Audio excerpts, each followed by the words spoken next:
Now we need to divide a decimal by a whole number. First, we have 7.2 divided by 3. We can write this out as a short division, but we need to remember to copy the decimal point up into our answer so that it's directly above the decimal point in the number that we're dividing. Now we can just use short division. So 7 divided by 3 is 2 remainder 1, because 2 times 3 is 6, then we need 1 more to get to 7. And now 12 divided by 3 is 4, so our answer is 2.4. Now we have 4.86 divided by 3. Again, we need to copy the decimal point so that it's directly above the decimal point in our dividend. Now we can just use short division. 4 divided by 3 is 1 remainder 1, because 1 times 3 is 3, and we need 1 more to get to 4. 18 divided by 3 is exactly 6 with no remainder, because 6 times 3 is 18. And now 6 divided by 3 is 2, so our answer is 1.62. Finally, we have 5.862 divided by 3. We copy up the decimal point so it's directly above, and now 5 divided by 3 is 1 remainder 2, because 1 times 3 is 3, and we need 2 more to get to 5. 28 divided by 3 is 9 remainder 1, because 9 times 3 is 27, and we need 1 more to get to 28. 16 divided by 3 is 5 remainder 1, because 5 times 3 is 15, and we need 1 more to get to 16. And finally, 12 divided by 3 is 4, so our answer is 1.954. So let's have a look at this first question. We had 7.2, so that's 7 ones and 2 tenths, and we needed to divide by 3, so we can split the counters into 3 groups. We start by sharing out the ones, but we can only share out 6 ones. We have 2 ones in each group, and that's why we have 2 in our answer line.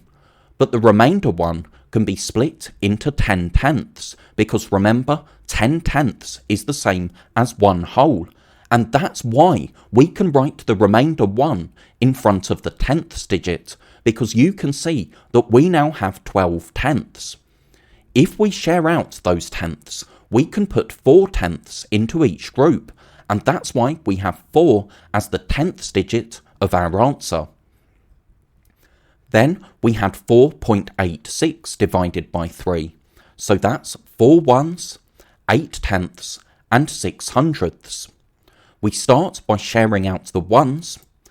We can put 1 1 in each group, but then we have 1 1 left over, so that's 1 remainder 1. We can put that remainder 1 in front of our tenths digit, because remember, 1 whole is the same as 10 tenths, so putting that together with the 8 tenths gives us 18 tenths to share out.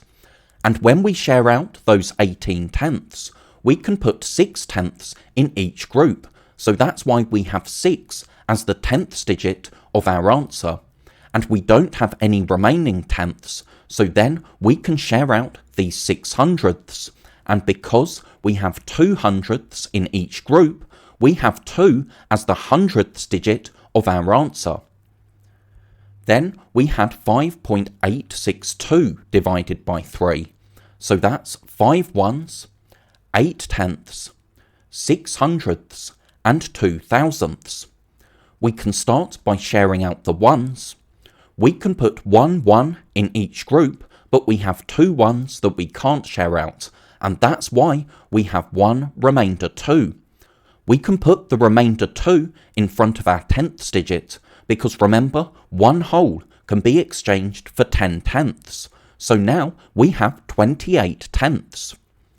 We can share out 27 of those tenths, and we have 9 tenths in each group, so that's why we have 9 as the tenths digit of our answer.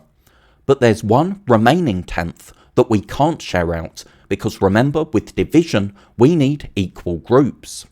What we can do though is exchange that 1/10 for 10 extra hundredths, and that's why we can write the one remaining tenth in front of the hundredths digit, because you can see that now we've exchanged, we have 16 hundredths.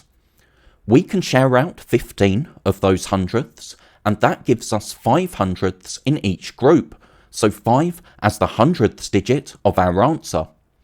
We can write the remainder 1 in front of the thousandths digit, because remember, 1/100th can be exchanged for 10 thousandths, so now we have 12 thousandths. We can share those out to get 4 thousandths in each group, so 4 as the thousandths digit of our answer.